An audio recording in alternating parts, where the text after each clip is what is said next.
December 24th. The snow is burying the driveway, sealing us inside a house built on debt and delusion. My name is Mia Graham, and I am sitting at a dinner table surrounded by people who share my blood but despise my existence. They raise their crystal glasses, toasting my brother's sudden $10 million fortune, laughing at my small, steady life. They don't realize the investor they are worshipping is sitting right next to them, silently eating their tart. In my pocket, I hold the digital kill switch to their entire future. Tonight, I won't just count the beans. I'm going to burn the stock. Like, share, comment, and subscribe to our channel. We always appreciate the time you spent here with us. The snow was coming down hard, erasing the road. It was the kind of heavy, wet snow that stuck to the windshield wipers and muffled the sound of the tires. I drove my 3-year-old Honda Accord, a car that was invisible in traffic, reliable, and paid for in cash. It hummed quietly as I turned into the subdivision. The houses here were large, set back from the street, trying to look like English manners. They were built in the 90s, mostly plywood and stucco, but they had 3-car garages and columns that held up nothing. I pulled into my parents' driveway. It was already full. My father's Mercedes S-Class was parked near the garage, the black paint spotless despite the weather. Next to it was a Porsche Macan, leased, shining in a metallic blue that looked ridiculous in the gray winter light. That was Caleb's. My brother. I parked the Honda at the very end of the driveway near the street where the plow would likely bury it later. I turned off the engine. The silence rushed in. The dashboard clock read 5:58 p.m. I was 2 minutes early. I didn't get out immediately. I reached into my pocket and pulled out my phone. It was the only expensive thing I carried openly, but even then it looked standard. I unlocked it and opened a secure banking app, bypassing the face recognition for a passcode I changed every week. The screen was stark white with black text. I navigated to the pending transactions folder. There was one line item sitting in the queue waiting for final authorization. Recipient, Nebula Tech Solutions, LLC. Amount $2, $500, $1,000, $1,000. Status, escrow hold. Release contingency, 12:00 a.m. EST. Source, MG Holdings. Project Icarus. I stared at the numbers. $2.5 million. It was a significant amount of capital, but not everything I had. It was the price of a lesson. I locked the phone and slid it back into my coat pocket. I took a breath, watching my own vapor cloud the air inside the car. I wasn't MG Holdings here. I wasn't the forensic accountant who had collected 3 separate SEC whistleblower awards for dismantling corporate fraud schemes. Here I was, just Mia. The steady one, the boring one, the one who did taxes for a living and drove a Honda. I checked my face in the rearview mirror. No makeup, hair pulled back in a practical knot. I looked like I worked hard for very little money. That was the point. I got out of the car. The wind cut through my coat. I walked up the long, salted driveway carrying a bottle of Pinot Noir in a brown paper bag. I rang the doorbell. It played a melody, something long and digital. My mother, Susan, opened the door. She was wearing a red dress that was too bright for the season and too tight for a family dinner. Her hair was stiff with spray. She looked at me, then past me to the driveway, checking to see if I had brought anyone. "Mia," she said. It wasn't a greeting, it was an observation. "You're here, and you're wet." "It's snowing, Mom," I said. I stepped inside. The house was warm, smelling of pine needles and roasting meat. It was the smell of money spent to prove money existed. My father, Robert, was in the living room, standing by the fireplace. He held a tumbler of scotch. He wore a cashmere sweater that cost more than my first car. He watched me take off my boots. "Did you bring the wine?" he asked. He didn't move to help with my coat. I handed him the paper bag. He pulled the bottle out, squinting at the label. It was a good bottle, $60, but not recognizable to people who only bought brands they saw in magazines. He frowned. "I don't know this vineyard," he said. "We have the Camus open, but we can open this for you if you prefer it." "It's fine, Dad," I said. "I'll drink whatever you're having." "Benevolent of you," he said. He set my bottle on the side table away from the bar as if it were contaminated. Caleb is in the study. Go say hello. Try not to dampen his mood. He's flying high tonight. I walked toward the study. The house felt like a museum where I was the only patron who hadn't bought a ticket. I could hear Caleb's voice before I reached the door. He was loud, rapid-fire, the vocal cords tight. I pushed the door open.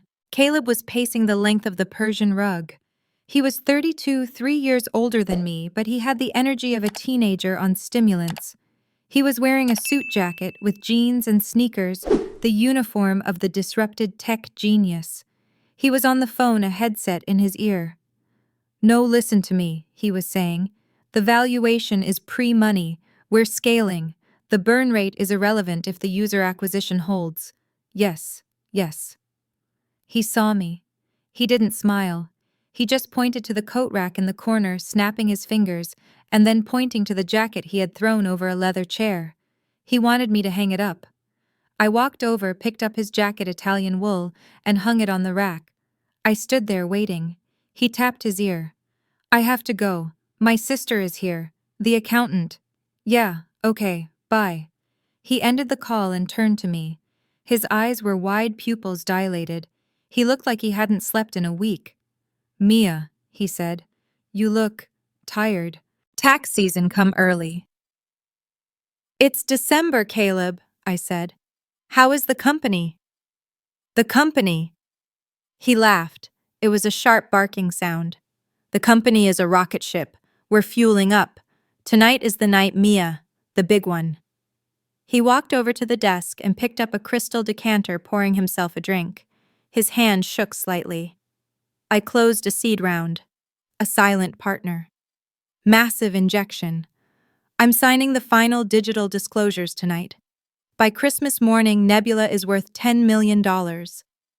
I kept my face still. That's a lot of money, Caleb. Who is the investor?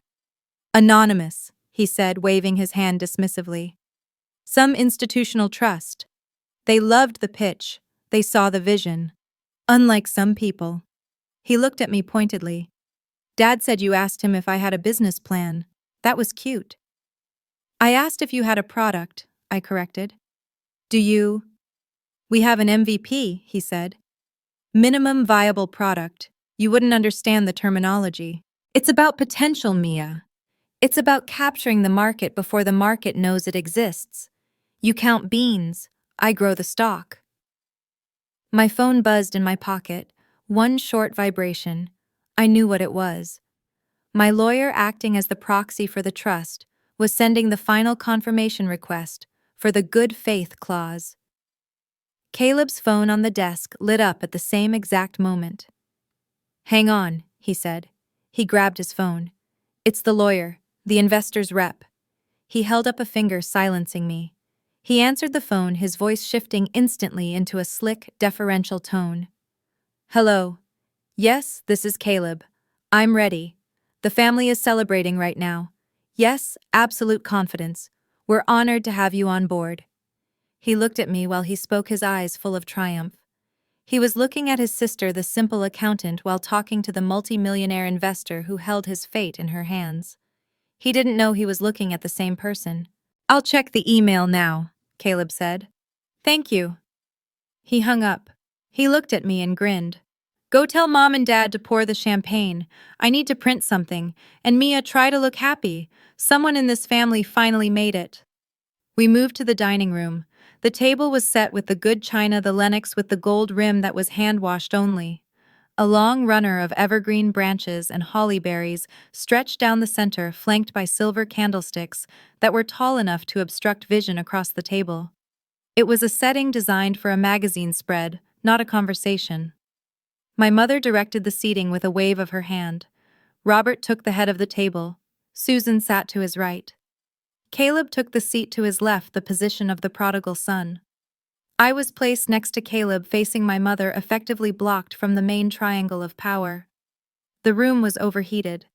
My father kept the thermostat at 74, a display of abundance in the dead of winter. I felt the sweat prickle at my hairline.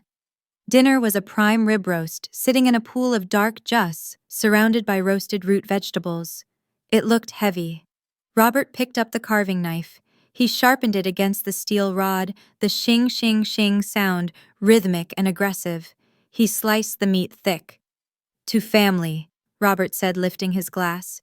"To Nebula," Caleb corrected, raising his glass higher. We drank. The wine was the Camus my father had opened, heavy with oak and fruit. It coated the tongue. I took a small sip and set the glass down. Caleb drank half of his in one swallow. He was vibrating his leg, bouncing under the table, shaking the silverware slightly. "So," Susan said, cutting a potato with surgical precision.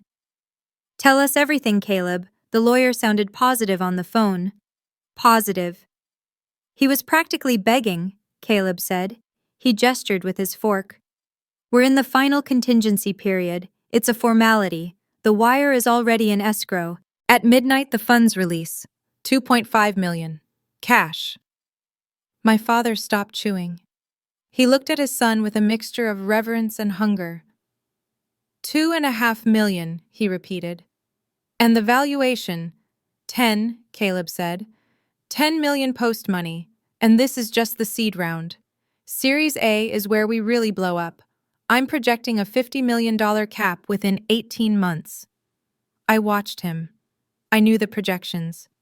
I had read the pitch deck he sent to the anonymous investor.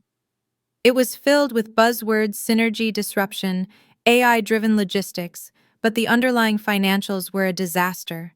The burn rate was $30,000 a month on server costs, and office space he didn't need. He had 3 employees, all developers, and none of them had been paid in 6 weeks. He was banking on this injection to cover back pay before they walked. "That is incredible," Susan said. She looked at me. "Isn't it incredible, Mia?" "It's a high number," I said. "What's the burn rate?" Caleb rolled his eyes. He looked at our father. "See? This is what I deal with. Small thinking. She hears 10 million and asks about the electric bill." "I'm asking about sustainability," I said calmly. "Cash flow is reality, Caleb. Valuation is just a story you tell people." Robert set his knife down hard. The clatter echoed in the room. He turned his body toward me, pivoting away from the celebratory warmth he directed at Caleb. His face was flushed, the capillaries on his nose visible under the chandelier light. "You know, Mia," he said, his voice low and didactic. "There are 2 kinds of people in this world. There are the people who build things, who take the leap into the dark, and then there are the people who stand on the sidelines and take notes."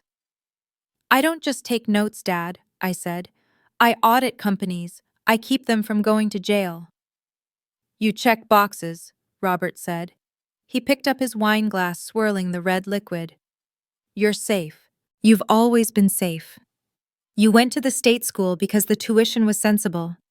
You got a degree in accounting because there are always jobs. You drive a Honda. You live in a condo complex."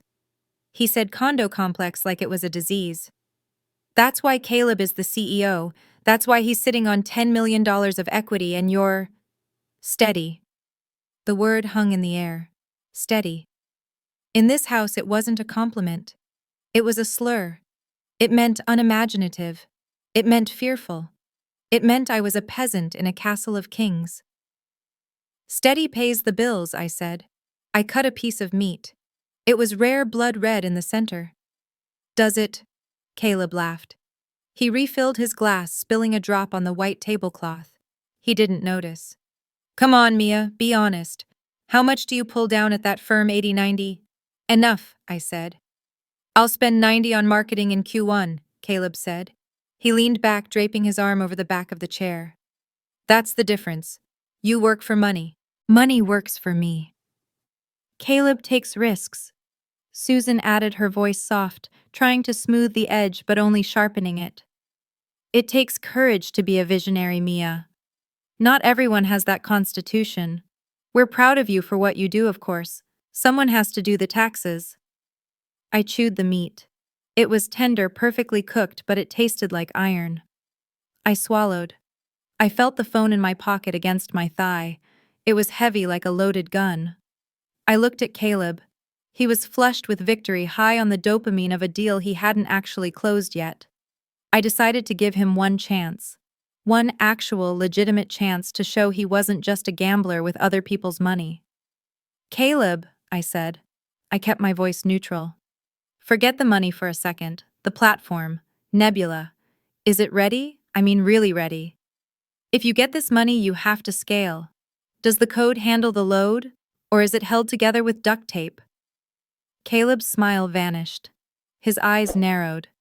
I had touched the nerve. I knew because I had hired a technical consultant to review his GitHub repository as part of my due diligence. The back end was a mess of spaghetti code and copied libraries. It crashed if more than 50 users queried the database simultaneously. You don't know what you're talking about, he snapped. The tech is proprietary. It's state-of-the-art. I'm asking if it works, I said. Because if you take this money and the product fails, that's fraud. That's legal exposure. I'm just saying, make sure you aren't selling vapor. Vapor. He slammed his hand on the table. The silverware jumped. You think this is vapor? I have a patent pending. I have a team. I have a vision you couldn't comprehend in 1,000 years of staring at your spreadsheets. Don't be jealous, Mia, Robert said. It's unbecoming. I'm not jealous, I said. I'm worried. If the investor does an audit— There is no audit, Caleb shouted. That's the beauty of it. It's a blind trust. They don't care about the operations. They care about the exit. They're hands-off. Unlike you. He pointed his fork at me. Stick to H&R Block, Mia. Leave the business to the big boys. You're out of your depth. He's right, honey, Susan said. She reached across the table and patted my hand. Her skin was dry and cool. You simply don't understand this world. High finance startups, it's aggressive. It's not for people like you. You like rules. Caleb breaks them. That's how progress happens. I looked at her hand on mine. The diamond on her ring was huge, a 3-carat stone that Robert had bought her the year he leveraged the house to buy a boat he never used. They were leveraged to the hilt. I knew that too. I had seen their credit reports when I considered paying off their mortgage anonymously last Christmas. I hadn't done it. We just want you to be happy for him. Susan continued squeezing my hand. And Mia, I want to say this gently. She paused, looking at Robert, then back to me. She lowered her voice to a conspiratorial whisper, the kind used to discuss a terminal illness. Now that Caleb is coming into this wealth, it's going to change things. He's going to be very busy. He's going to have a lot of new responsibilities. Okay, I said. And, she said, smiling tightly. We don't want you to lean on him. It can be hard when one sibling succeeds so visibly. We know you have your struggles, your condo, your car. We know it's tight for you. I almost laughed. My tight life included a diversified portfolio, 2 paid-off rental properties in the city, and liquid assets that could buy this house 3 times over. But I drove a Honda, so I was struggling. I'm fine, Mom, I said. We know you say that, Robert cut in. But let's be clear. Caleb's capital is for the business. It's not a personal piggy bank. So don't ask your brother for a loan. Don't put him in that position. Finally, someone in this family has a brain for real wealth. Let him grow it. You need to learn to stand on your own 2 feet. Stand on my own 2 feet, I repeated. Yes, Robert said. Like an adult. Like your brother. Caleb smirked. He took a bite of his prime rib, chewing with his mouth slightly open. Don't worry, Dad. If she really gets in a bind, I can throw her some data entry work. $10 an hour. Keep the lights on. He winked at me. A cruel, arrogant wink. I sat there. I felt the heat of the room, the weight of the food in my stomach, the absolute suffocating density of their condescension. They didn't see me. They looked right at me, and they saw a caricature they had drawn when I was 12. The quiet one. The slow one. The one who followed the rules because she was too scared to break them. They had no idea that the rule follower was the one holding the gavel. I took a sip of water. It was ice cold. The anger didn't feel like fire anymore. It felt like ice, too, crystalline and sharp. I had given Caleb an out. I had asked about the product. If he had said, honestly, Mia, the back end is shaky. I need this money to fix it. I'm scared I might have let the transfer go through. I might have been the sister who saves him. But he didn't. He called it vapor. He mocked the very diligence that was about to destroy him. And my parents? They had just explicitly told me not to ask for money. They had drawn the line. They had established the boundaries of our relationship, the successful son and the beggar daughter. I appreciated the clarity. I understand, I said. I won't ask for a penny, I promise. Good, Robert said. Now pass the horseradish. Let's enjoy this meal. It's a celebration. I passed the horseradish. I picked up my fork. I ate a roasted carrot. It was sweet. I checked my internal clock. It was 6:45 p.m. The transfer was scheduled to clear escrow at midnight, but the final good faith authorization window remained open until 11:59 p.m. I didn't need to wait until midnight. I didn't need to wait at all. Caleb was talking again, something about buying a Tesla Plaid with the first tranche of the founder liquidity. Robert was nodding, asking about the 0 to 60 time. Susan was beaming, looking at her son like he was the messiah of suburbia. I reached into my pocket and touched the phone screen. It lit up for a second, casting a faint glow through the fabric of my slacks. I turned it off. Not yet. I would wait for the toast. I wanted them to be standing. I wanted them to be at the absolute apex of their arrogance when the floor fell out. This wine is excellent, Robert, I said. It's Camus, he said, not looking at me. Of course it is. The housekeeper cleared the dinner plates. The prime rib was gone, leaving only streaks of grease and the skeleton of the roast on the sideboard. In its place came dessert, a pear and almond tart glazed with apricot jam, served with a dollop of crème fraîche. It was precise and beautiful. My mother had ordered it from a bakery in the city, the kind of place where you had to know the owner to get on the list. Champagne, Robert announced. He went to the wet bar. He pulled a bottle of Dom Perignon from the chiller. He popped the cork with a practiced twist of his wrist, a soft sigh of gas, not a loud pop. He was performative in everything he did. He poured 4 glasses. The bubbles raced to the surface, frantic and golden. He carried them to the table, setting one down in front of each of us. To the future, he said. But he didn't sit down. Robert buttoned his suit jacket. He tapped his spoon against the side of his flute. The crystal rang out a high, clear note that cut through the low hum of the heating system. I want to say a few words, he said, about vision. He looked at Caleb. Then he physically shifted his chair. He rotated it 90 degrees so that he was facing his son directly. Susan did the same. She turned her chair, crossing her legs, leaning forward with her chin in her hand, her eyes locked on Caleb. They formed a tight, closed triangle. I was sitting on the other side of Caleb. When they turned to face him, they turned their backs to me. I was looking at the back of my father's suit jacket and the zipper of my mother's red dress. I was excluded from the circle. I was the audience in the cheap seats watching the play from behind a pillar.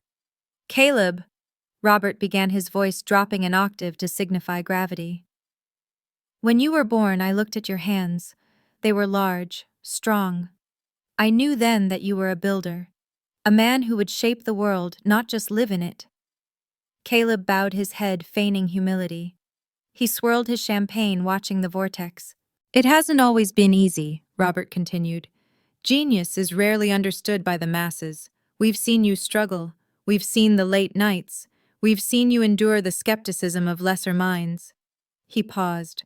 I knew who the lesser minds were. But tonight, Robert said, raising his glass higher, tonight is vindication. $10 million. It's not just money, son. It's proof. It is the world bending the knee to your will. You have secured the legacy of this family. You have proven that the Graham name stands for greatness. Hear, hear, Susan whispered, her eyes wet. To Caleb, Robert said. The visionary, the shark, the one who dared. To Caleb, Susan echoed. They drank. Caleb drank. He drained the glass and held it out for a refill. Robert poured it immediately. While their backs were to me, I moved. I didn't make a sound. I reached into my pocket and took out my phone. I placed it on the white tablecloth right next to my fork. The black screen reflected the chandelier above a small, dark mirror in the center of the pristine setting. I watched them fawning over him. Susan was reaching out to touch Caleb's arm. Robert was resting his hand on Caleb's shoulder. They were a tableau of worship. I pressed my thumb against the screen. The biometric sensor unlocked the device. I opened the secure portal for the MG Living Trust. The interface was gray and red, high contrast, designed for clarity, not aesthetics. Transaction ID 994 Alpha X. Status escrow locked. Time remaining 5:42:00. I looked at the two buttons at the bottom of the screen. Green authorize release. Red terminate. Bad faith. I looked at Caleb's back. I remembered him laughing about the vapor. I remembered him offering me data entry work for $10 an hour. I remembered my father telling me I was steady because I was too afraid to be great. I remembered my mother telling me not to ask for a loan. They wanted a shark. Shark's bite. I tapped the red button. A dialog box appeared. Confirm termination.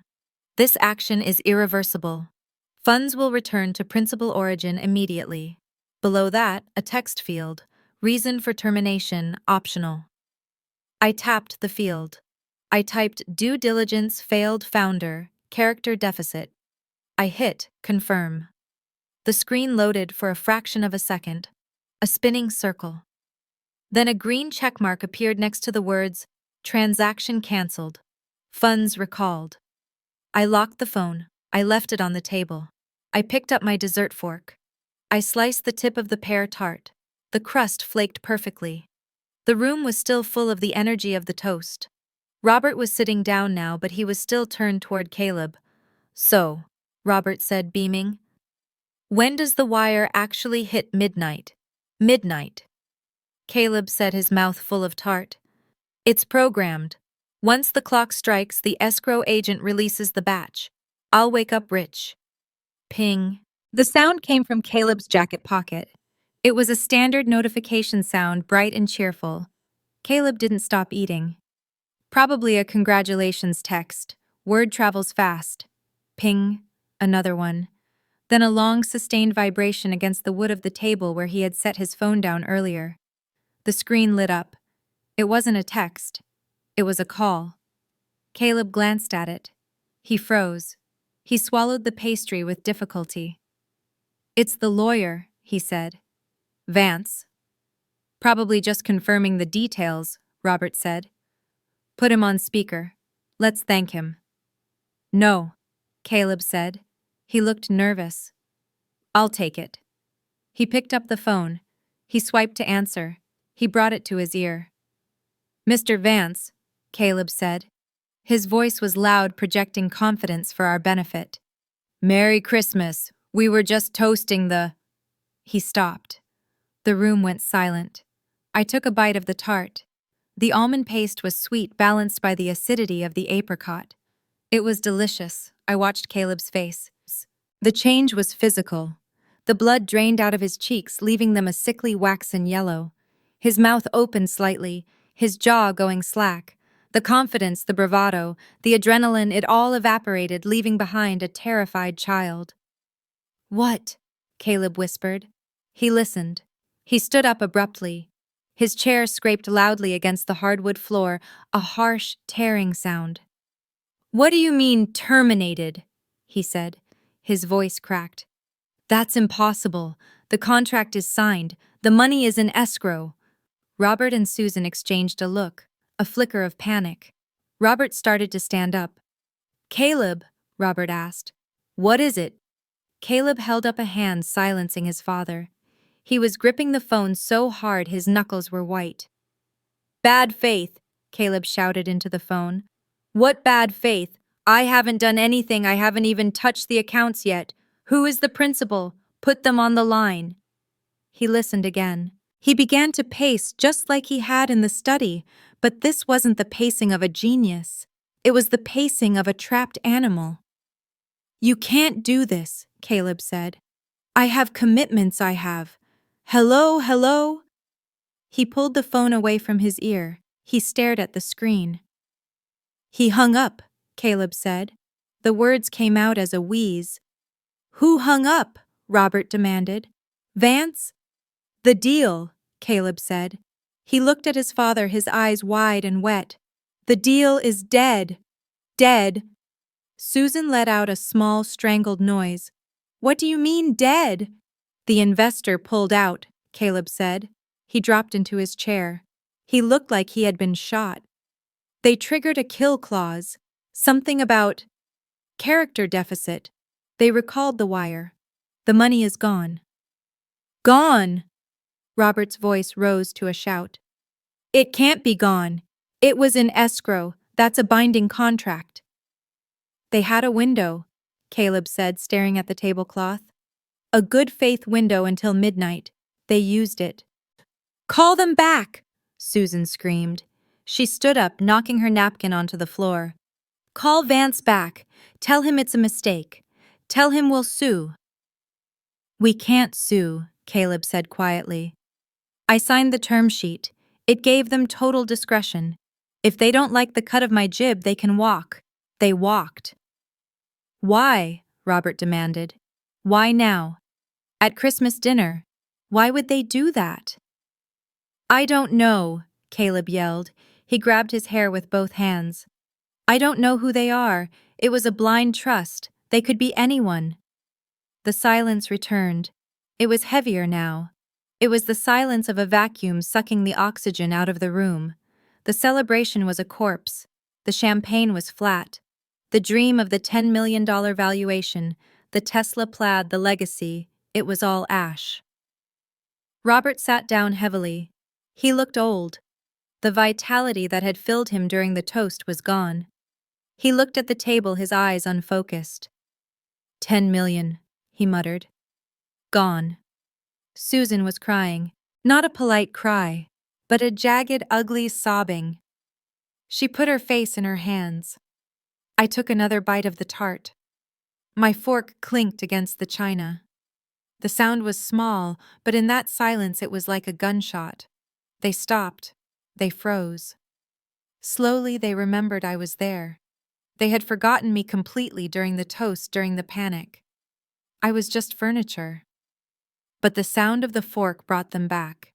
Robert turned his head. He looked at me. Susan lowered her hands, her mascara smeared. Caleb looked up from his hands. They looked at me expecting to see confusion. They expected me to ask what was happening. They expected the simple accountant to be baffled by the complexities of high finance. They expected me to be afraid for them. I wasn't confused. I wasn't afraid. I was calm. I chewed the tart slowly. I swallowed. I wiped the corner of my mouth with the linen napkin. "This tart is excellent," I said. "Did you use the bakery on 4th Street? They stared at me. "Mia," Robert said, his voice trembling with rage. "Did you hear what just happened? Your brother just lost everything." "I heard," I said. "The investor pulled out." "And you're eating pie," Susan shrieked. "You're sitting there eating pie." "It's a tart, Mom," I said. "How can you be so cold?" Caleb spat. "You stand there and lecture me about burn rates, and now that I'm ruined, you're just sitting there." "I warned you," I said. I took a sip of water.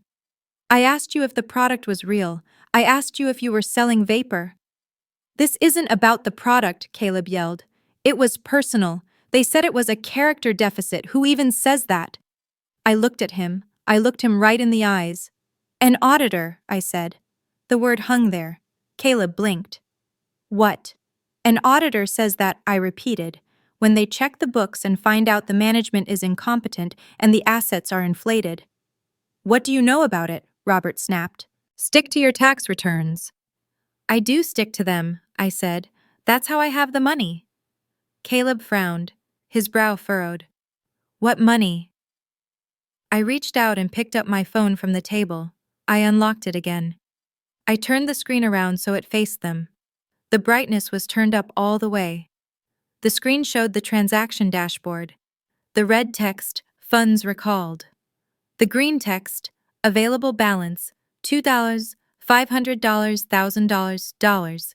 And at the top, the account name MG Living Trust. Caleb squinted at the screen. He read the numbers. He read the status. Then he read the name. MG Mia Graham. His eyes locked onto mine. The realization didn't hit him all at once. It trickled in cold and terrifying. MG, he whispered. MG Holdings. Hello, Caleb, I said. I'm the silent partner.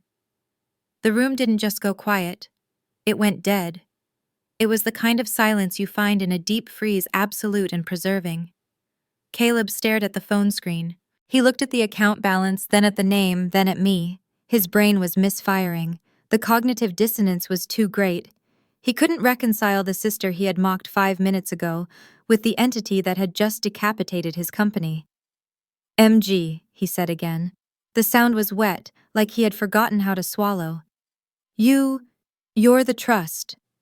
It's a holding company, I said. MG Holdings. It's a standard vehicle for private equity. My lawyer Vance acts as the proxy. Vance works for you, Robert asked. He was gripping the edge of the table, his knuckles white against the dark wood. The Vance from the city, the one who charges $1,000 an hour. He's on retainer, I said. He handles my acquisitions. Acquisitions? Susan's voice was high and thin. Mia, what are you talking about? You do taxes. You drive a Honda. I drive a Honda because I don't need a Porsche to know who I am, I said.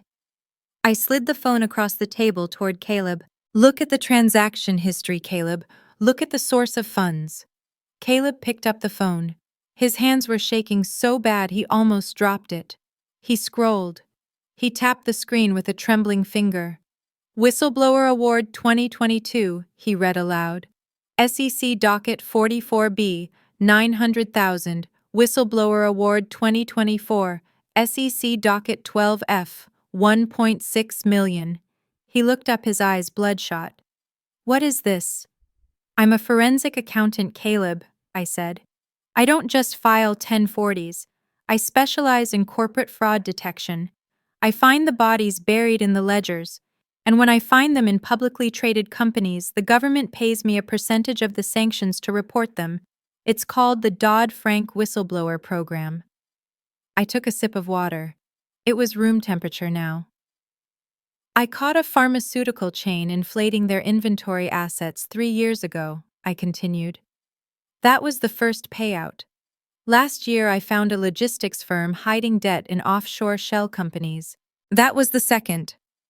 Robert stared at me. He looked like he was seeing a stranger. You have millions. I have enough, I said, enough to invest, enough to diversify. And you invested in me, Caleb asked. The hope was creeping back into his voice, desperate and pathetic. You believed in Nebula. I was curious about Nebula, I corrected. I saw the pitch deck you sent out to the venture capital firms. I recognized the language. It was flashy, high burn rate, low substance, but the market is irrational. Sometimes vapor sells. It's not vapor, Caleb shouted, but there was no heat in it. It was a reflex. I decided to run a diligence check, I said. Not on the code. I know the code is messy. I hired a consultant to verify that weeks ago, but code can be fixed. I wanted to audit the founder. The founder, Caleb said. Me. You, I said. A startup is only as stable as the person running it. If the CEO is erratic, arrogant, or reckless, the capital burns. So I set up the blind trust. I made the offer. I gave you the term sheet. You set me up, Caleb whispered. I gave you a test, I said. I wanted to see how you handled success. I wanted to see what you would do when you thought you had won, when you thought you were untouchable. I looked around the table. The remains of the feast were still there. The expensive wine, the crystal glasses, the gold-rimmed plates. I wanted to know if you were a builder like Dad said, I said, looking at Robert, or if you were just a gambler. And, Robert asked, His voice was hoarse. And tonight happened, I said. I sat here for 2 hours. I listened to you dismiss me. I listened to you mock my work, my life, and my intelligence. You treated me like a servant in my own family's house because you thought you were rich and I was poor. I turned to Caleb. You told me to stick to H&R Block, I said. You offered me data entry work for $10 an hour. You laughed when I asked about the product integrity. You called it a character deficit in the termination clause, Caleb. That wasn't legal jargon. That was a diagnosis. Caleb flinched. He looked at the phone again, reading the termination note I had typed. Due diligence failed, founder character deficit. You canceled the deal because I was mean to you, Caleb asked. He sounded incredulous. Because of dinner conversation. Because you are a liability, I said. A CEO who treats his stakeholders with contempt is a bad investment. If you treat your sister this way over a bottle of wine, how will you treat your employees when cash flow is tight? How will you treat your customers? You don't have the temperament for this, Caleb. You're not a visionary. You're a bully with a checkbook. And as of 10 minutes ago, you don't even have the checkbook. The reality settled on him. The money was gone. The investor was gone. And the person who had taken it away was sitting 3 feet from him eating a pear tart. You can't do this, Caleb said. He looked at Robert. Dad, tell her she can't do this. It's family money. If she has it, she should support the family business. Robert blinked. He seemed to be rebooting. He looked from Caleb to me. He looked at the Honda key fob sitting on the table next to my phone. He looked at the diamond ring on Susan's finger. He did the math. He realized with the terrifying clarity of a man who owes too much money to too many banks that the balance of power had just shifted tectonically. Caleb, Robert said slowly. Quiet. But Dad. I said quiet, Robert snapped. He turned to me. The transformation was grotesque. The sneer vanished. The condescension evaporated. In its place appeared a smile that was oily and terrified. Mia, Robert said. He reached out and touched my arm. I didn't pull away. I wanted to feel the temperature of his hypocrisy. Mia, honey, we had no idea. Obviously, I said. Why didn't you tell us? Susan asked. She dabbed at her eyes, miraculously recovering from her hysteria. We would have celebrated you. We're so proud of you. Weren't we just saying that, Robert? How proud we are of her work ethic. We were... Robert lied. We were just saying that. Steady. That's what I said. Steady is good. Steady is the bedrock. You said steady was why I was a failure, I said. No, no, no, Robert said, waving his hand as if swatting away a fly. You misunderstood. It was tough love. We wanted you to be ambitious. And look, you're incredibly ambitious. A forensic accountant, an investor. He laughed. It was a hollow booming sound. My daughter the shark, he said. Who knew? I knew, I said. Mia, Susan said. She leaned forward, her voice dropping into that conspiratorial whisper again, but this time I was the co-conspirator. Listen about tonight. Emotions were high. Caleb was excited. We were all a little exuberant. But we're family. We forgive each other. That's what Grahams do. Do we? I asked. Of course, Susan said. And look, this misunderstanding with the funding. Now that we know it's you, well, it simplifies everything. We don't need lawyers. We don't need contracts. It's just us. You can reinstate the transfer. We can keep it in the family. Caleb looked up, hope reigniting in his eyes. Yeah, he said. Yeah, exactly. Mia, come on. You made your point. You taught me a lesson. I get it. I was a jerk. I'm sorry. Okay, I'm sorry. Now can you unlock the escrow? I have payroll on Monday. I looked at them. I looked at the 3 of them. The father who measured worth in horsepower. The mother who measured affection in carrots. The brother who measured success in leverage. They were pivoting so fast they were blurring. They didn't care about the insult. They didn't care about the cruelty. They only cared about the liquidity. You want me to reinstate the deal? I asked. It's the right thing to do, Robert said, nodding vigorously. It's smart business. You said the company had potential. You said that. I said it had potential. I agreed, under the right leadership. I am the leadership, Caleb said. No, I said. You're the liability. I picked up my phone. I stood up. Where are you going? Susan asked, alarm rising in her voice. We haven't had coffee. I don't want coffee, I said, and I'm not reinstating the deal. Mia, Robert said, his voice hardening again, the mask slipping. Don't be vindictive. This is your brother's future.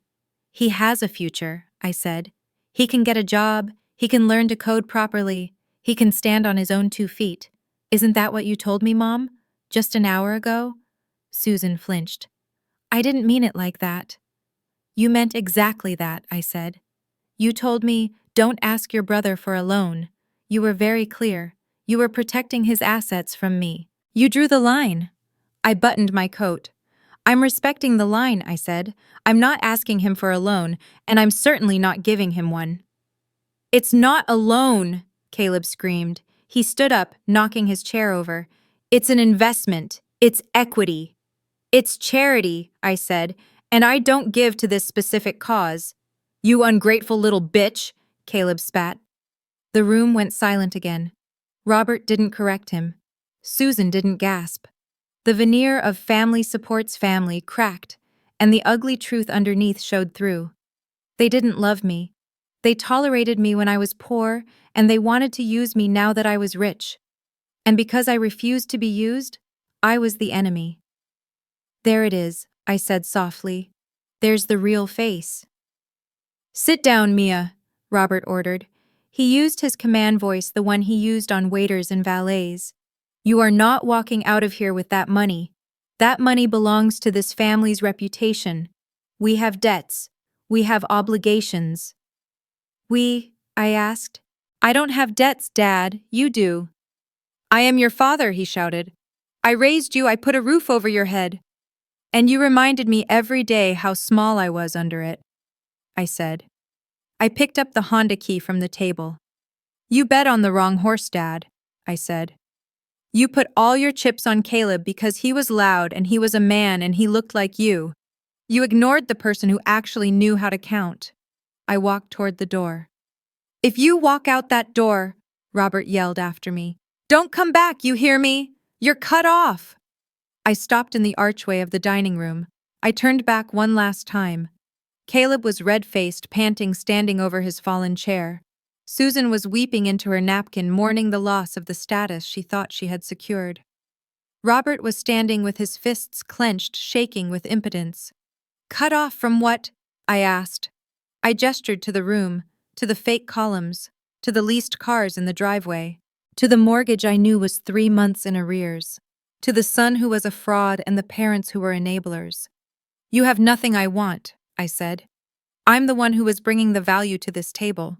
You just didn't know how to appraise it. I turned my back on them. Mia? Caleb shouted. Mia, wait. I can fix the cap table. We can give you a board seat. Mia? I walked down the hall. I passed the study where he had bragged to me. I passed the living room with the fireplace. I opened the front door. The cold air hit me like a blessing. It was sharp and clean. It smelled of snow and exhaust, not perfume and desperation.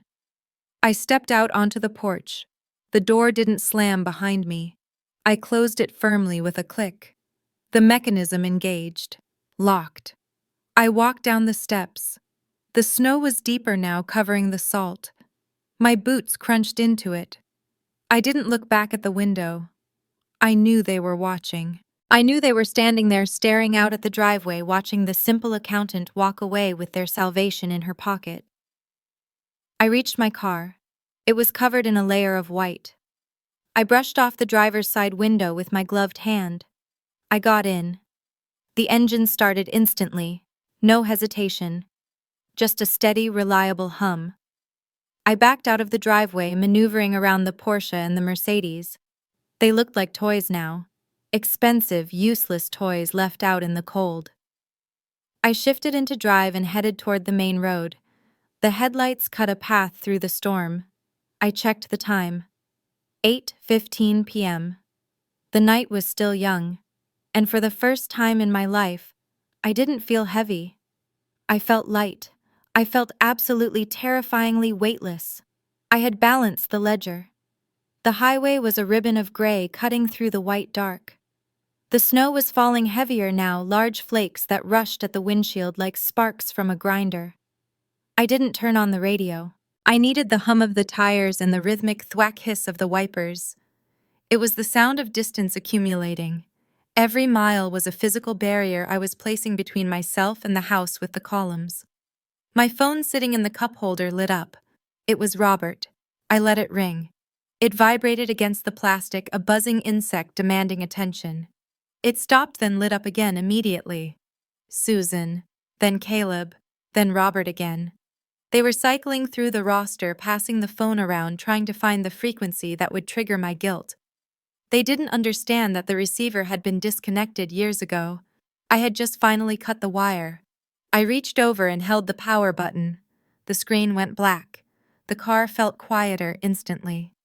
I drove for 40 minutes without a destination. I just followed the headlights. I passed the exit for my condo complex and kept going. I wasn't ready to go home yet. Home was quiet and safe, but I needed a transition zone. I needed a place that was the exact opposite of the dining room I had just left. I needed somewhere that didn't smell of old money and desperate leverage. I saw a neon sign flickering through the snowfall ahead. Red's Diner. Open 24 hours. The O in open was burnt out, so it read, Pen. It was perfect. I pulled into the lot. It was mostly empty, just a couple of long-haul trucks idling in the back, their engines rumbling like sleeping beasts, and a state trooper car near the entrance. I parked the Honda under a yellow street lamp that buzzed audibly. I turned off the engine and sat there for a moment, listening to the ticking of the cooling metal. My hands were steady. I looked at them on the steering wheel. No tremors, no panic. It was strange. I had just dismantled my family, vaporized my brother's future, and walked out on my parents, yet my heart rate was resting at 60. It was the calm of the auditor who has finally signed off on the report. The numbers didn't lie. The account was closed. There was nothing left to reconcile. I got out of the car. The wind had teeth out here on the highway, biting at my exposed skin. I walked into the diner. A bell jingled above the door. A real bell brass on a spring, not a digital chime. The air inside was thick with the smell of frying grease, coffee, and industrial cleaner. It was the smell of work. I sat in a booth by the window. The vinyl was cracked and taped over with silver duct tape. I ran my thumb over the ridge of the tape. It was rough. It was honest. A waitress walked over. She looked to be in her 50s, wearing a pink uniform that had seen too many wash cycles. Her name tag said Brenda. She had deep lines around her mouth and eyes that looked tired, but when she looked at me there was no calculation. She didn't look at my clothes to estimate my net worth. She just saw a customer. Coffee, she asked. She held a pot with an orange rim. Yes, please, I said. Black. She poured it. Steam rose up, swirling in the fluorescent light. You want a menu, hon? We got pie left. Cherry and apple. No pie, I said. The memory of the almond tart was still sitting heavy in my throat. Just the coffee. Rough night, she asked. She didn't pry. It was just the standard highway punctuation. A long night, I corrected. Tell me about it, she said. I've got 2 more hours before I can go home and put my feet up. Christmas rush is over, but the road never stops. She walked away to refill the trooper's cup. I wrapped my hands around the mug. It was thick ceramic, chipped at the rim. The heat seeped into my palms. I took a sip. It was bitter, burnt, and strong. It tasted like reality. I looked out the window at the snow piling up on the hood of my car. I thought about Caleb. Right now, he was probably frantically Googling breach of contract and escrow clawback provisions. He was realizing that the document he signed without reading, because he was too busy fantasizing about his Tesla, gave the investor absolute power. He was realizing that he had built his castle on sand and the tide had just come in. I thought about Robert and Susan. They were probably blaming each other. Susan would blame Robert for pressuring Caleb. Robert would blame Susan for coddling him. Eventually, they would unite and blame me. I would become the villain in the family mythology, the jealous sister, the vindictive shrew who couldn't stand her brother's brilliance. They would rewrite the history to suit their narrative. They would never admit that they had tried to bleed me dry while treating me like a parasite. Let them have the story I thought. I have the ledger. I reached into my purse and pulled out my wallet. I didn't have much cash on me, just emergency funds. I counted it out. 5 20s, $100. Brenda came back with the check. It was $2.50. Here, I said. I put the stack of 20s on the table. She looked at the money, then at me. Her eyes widened. Hon, the coffee is $2.50. You gave me 100.